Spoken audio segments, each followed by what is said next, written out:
One hadith mentions that one of the tabi'un was in Kufa, and Kufa was the land of Ibn Mas'ud. Ibn Mas'ud established his madrasa in Kufa. The greatest Sahabi of Kufa was Ibn Mas'ud, and he died in Kufa as well. So Ibn Mas'ud was in Kufa, and one of these tabi'in, his name is Usayd ibn Jabir, he said, one day it was very cloudy and a dark storm, a dust storm came in the daytime, blocked the sun, and it seemed very terrifying. So a man came shouting to the masjid, "Oh Ibn Mas'ud, oh Ibn Mas'ud, the day of judgment is coming." Looking at what is happening, he became terrified. He's running to Ibn Mas'ud saying, "Look, this is Qiyamah coming." Ibn Mas'ud then stood up amongst the people. The people are looking to him for comfort, for wisdom. The people are terrified. They're gathered in the masjid. Ibn Mas'ud stood up and he said, "The Qiyamah will not come until..." And then he gave a series of predictions. Now, Ibn Mas'ud stood up.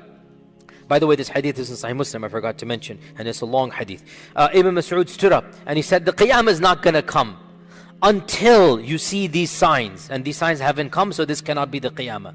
Number one, he said, people will not be able to divide their inheritance. This means massacres and death will be so profound that a person will have no family left. And people will not be happy over ghanima, war booty. Once again, means there's no family. And this is explicitly mentioned, we'll talk about that. Then he pointed towards Asham, Syria. He is in Iraq. He points towards the land that is known as Sham. And he said, "And an enemy will gather forces against the Muslims, and the Muslims will gather forces against them." A man in the audience said, "Do you mean Ar-Rum, the Romans?" He said, "Yes."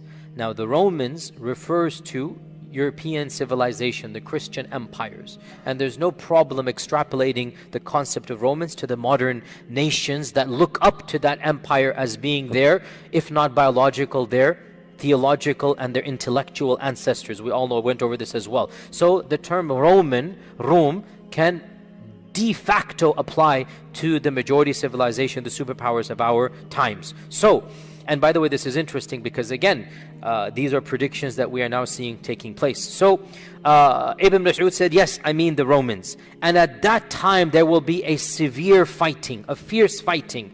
The Muslims will send a battalion to fight to death, and they will not return. They will die. They will fight until night. Neither side will be victorious over the other.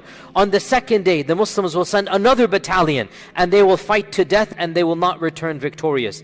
On the third day, the same thing will happen. And then on the fourth day, so for 3 days, Muslims are going in, and it is going to be massacre after massacre. Nobody will remain alive from the first batches that go. On the fourth day, Allah Azza wa Jal will grant victory to the Muslims, and the enemy will be defeated. So there will be 4 days of battle somewhere in Bilad al-Sham. Now, is this the great Armageddon, or is this the precursor to the Armageddon? This is not the great Armageddon, it looks like. This is the precursor. This is a massive war that will take place before the Armageddon. Now the hadith goes on, and this is from the statement. "This will be a battle the likes of which have never seen before." This is very terrifying. In human history, no battle has taken place that is more terrifying and more severe than that battle that will take place towards the end of times. And then Ibn Mas'ud said, and this is so powerful, and it's not Ibn Mas'ud, it is from the Prophet ﷺ, so much so that a bird that will fly over them will fall down dead. Now, you tell me, before I move on, you tell me, no matter how many people are killed by the swords on this land, will it affect a bird in the heavens? No. What will affect a bird in the heavens? Not swords. Get the point. Not swords. Something's going to happen that a bird in the heavens will be flying over, it will come down dead. And then the hadith goes on, out of a family of 199 will perish and 1 will survive. The attrition rate in this war, 99%. Allahul Musta'an. What war in human history has had 99% death? None. I don't know of any. 99%. The victory was given to the 1%. 99%. And this is when the Prophet ﷺ said, Ibn Mas'ud said, so how can anyone be happy over ghanima or any inheritance be divided? In other words, May Allah protect all of us. If somebody were to give you $1,000,000 but you have no family, wallahi, what sane person will choose that? Family is worth more than this whole dunya. So the Prophet ﷺ is saying, how can anybody be happy when he gets all the ghanima and 99 of his family had that? He's nobody left, no parents, no children, nothing left. How can anybody be happy? What is the point of that ghanima? It's all gone. How will inheritance be divided when there will be no family left? So this war will destroy 99% of those fighting in it. While they are doing this, and they are finishing the battle, collecting the ghanima, recovering, they will hear there's a bigger calamity than this war. What could be a bigger calamity? Somebody will shout out, the Dajjal has come where your families have been left behind.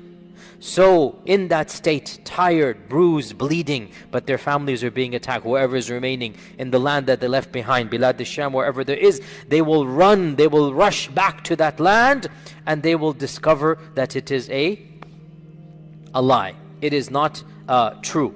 And in one hadith it is mentioned that they will send their 10 best horsemen to go verify that news. The 10 fastest horsemen. And then the Prophet ﷺ said, I know their names and the names of their forefathers and the colors of their horsemen, the colors of their horses, and they will be the best horsemen on the face of this earth. Now, does this mean we will go back to horses and swords?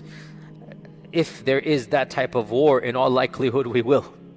If there is that type of war, when nuclear weapons and whatnot and every side and whatnot, then we will go back to those days when there was no electricity and whatnot. We're going to go back to this.